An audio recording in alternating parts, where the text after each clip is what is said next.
No arson, no murder, right? You can't call a man a murderer by arson if there's no proof of arson. February 1992, Claude Garrett and his fiancée, Lori Lance, come back after a late night on the town. Garrett says they watch a little TV, fall asleep, wake up, move to the bedroom, and then they wake up again to fire and smoke. I woke up out of a dead sleep from being intoxicated, drinking that day, to your house on fire.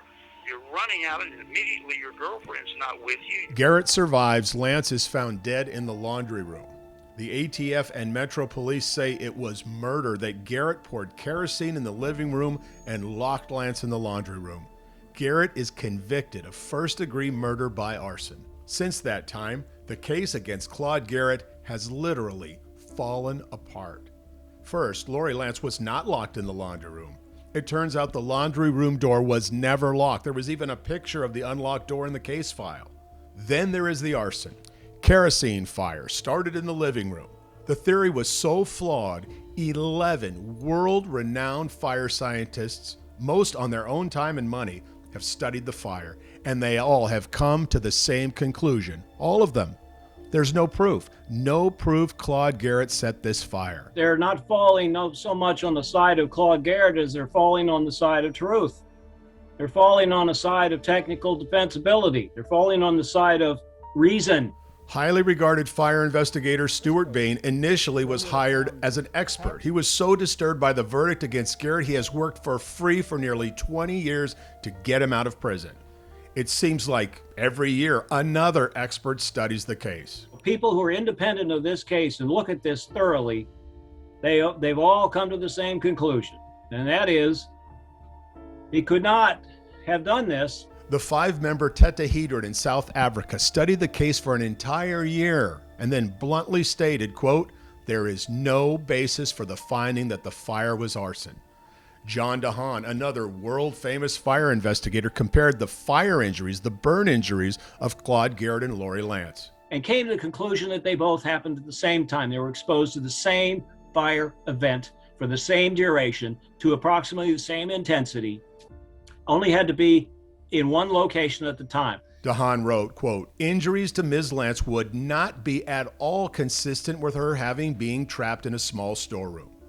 In other words, they both woke up in the bed together at the same time. They both got the same injuries. That wouldn't have happened if Garrett started the fire and locked Lance in the laundry room. And then there's the business of the kerosene pour pattern. No one thinks this is a pour pattern. And kerosene? Let's talk about the alleged murder weapon for a moment. Kerosene. The prosecution maintains Claude Garrett poured kerosene all over the living room floor and then lit it. The problem is, kerosene is not gasoline. The fire experts will tell you kerosene ignites when the vapors reach 110 degrees. It was 50 degrees that night, no central heating. So what would happen if you put a match to kerosene? Care for one more expert? John Lentini wrote the textbook for law enforcement fire investigation. In his 35-page report, he wrote, quote, "Charring could not have been caused by an ignitable liquid. No evidence of kerosene." And in the last 4 or 5 years, it's been really difficult. Claude Garrett's daughter, Dina Watson, is now 33 years old. For years, she protected herself from the case. After all, if Dad was guilty, he was a killer. And if he was innocent, the injustice, the pain of not having her dad since she was 3. But now, with a child of her own, she has faced the staggering truth and believes it's time to set her dad free. But the hard part now is, you've got so many people who are saying this is not possible, and the door's still closed.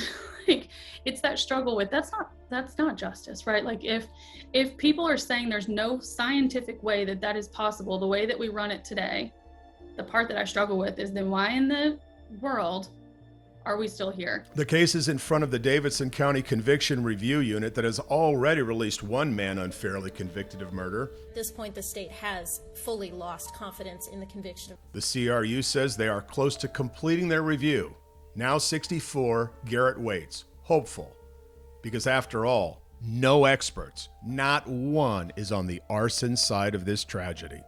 I want people to know that Lori Lance was a very beautiful woman, and that I still miss her to this day.